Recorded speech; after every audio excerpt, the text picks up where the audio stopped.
안녕하세요. 모닝쇼 김은별입니다. 네, 뉴욕 증시 지난주 FOMC를 지나고 어제는 살짝 쉬어가는 흐름을 보였는데요. 간밤에도 조금은 하락하는 흐름들이 나왔습니다. 금리 인하 기대와 반도체 종목들의 움직임이 주시되고 있는 가운데 현재 다시 한번 미중 갈등이 수면 위로 고개를 드는 모습들도 관측되고 있는데요. 어제 중국이 정부기관에서 중국산 제품을 사용할 것을 권장한다라는 내용들이 나왔고, 이와 더불어 PC 쪽에서는 이 관련된 외국산 제품들을 좀 지양하자라는 이야기들이 나오게 되면서 반도체 종목들 일부가 하락하기도 했습니다.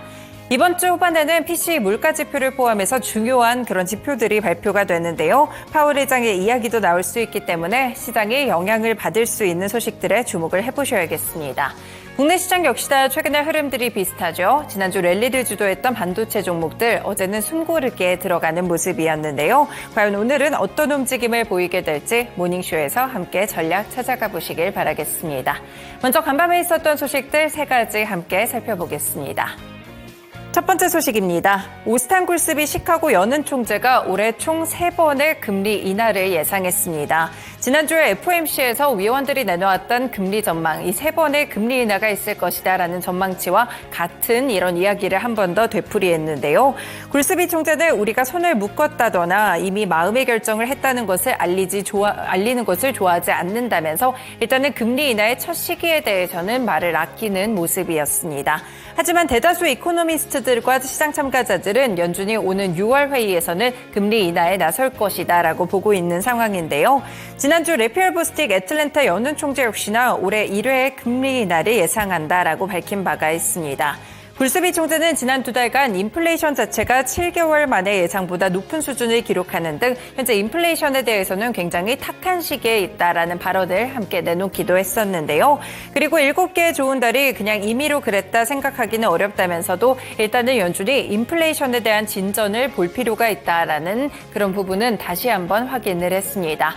그렇기 때문에 이번 주 후반에 발표될 2월 PC 가격지수, 이 물가지수가 훨씬 더 중요해지는 의미를 갖게 되는데요. 굴스비 총재는 그게 우리의 마음에 가장 중요한 것이라면서 인플레이션에서의 진전이 필요하다고 재차 강조를 했습니다.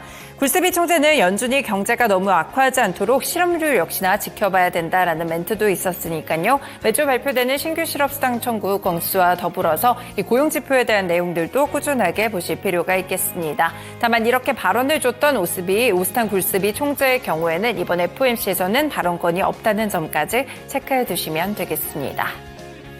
네, 두 번째 소식 살펴보실까요? 오늘 기술주들이 좀 많이 흔들렸습니다. 그렇기 때문에 나스닥 지수가 하락한 영향들도 있었는데요. 이제는 미중 갈등뿐 아니라 EU 쪽에서의 독점과 관련 반독점 조사도 살펴보셔야겠습니다. 유럽연합이 디지털 시장법 위반 1호 사례로 미국의 빅테크인 애플과 구글, 메타에 대해서 광범위한 조사에 착수했다는 소식이 전해집니다. 만약에 이 위반 사실이 확인될 경우에는 전체 총 국가의 매출의 10%를 과징금으로 내야 되기 때문에 어마어마한 과징금이 부과될 수가 있는 상황인데요. 지금 마르그레테 베스타게르 EU 경쟁 담당 집행위원은 새 회사가 제안한 해결책이 DMA를 완전히 준수하지 않은 것으로 의심된다면서 심각한 위반 사례와 관련이 있다라고 이야기를 했습니다. 지난 7일부터 시행이 되게 됐던 DMA의 경우에는 알파벳이나 아마존, 애플, 메타, 마이크로소프트와 중국의 바이트댄스 등 6곳을 게이트키퍼로 지정해서 이들 플랫폼 사업자들이 자신들이 구축한 플랫폼 내에서 시장에 대한 지배력을 남용할 수 없도록 하는 것이 골자인데요. 이에 발맞춰서 기업들도 여러 가지 조치들을 취했습니다. 애플의 경우 제3의 앱스토어를 자사 운영체계에서 설치할 수 있도록 처음으로 허용했고요. 구글은 안드로이드 운영체계 내에서 기본 검색 엔진을 사용자들이 직접 설정할 수 있도록 하기도 했습니다. 메타나 페이스북과 인스타그램을 계정을 연결해서 할 수 있는 해제 제재도 좀 있었다는 점 살펴보실 수가 있을 텐데요. 그럼에도 불구하고 이유는 이런 새 회사들의 조치가 여전히 미흡하다라는 입장을 함께 내놓기도 했습니다.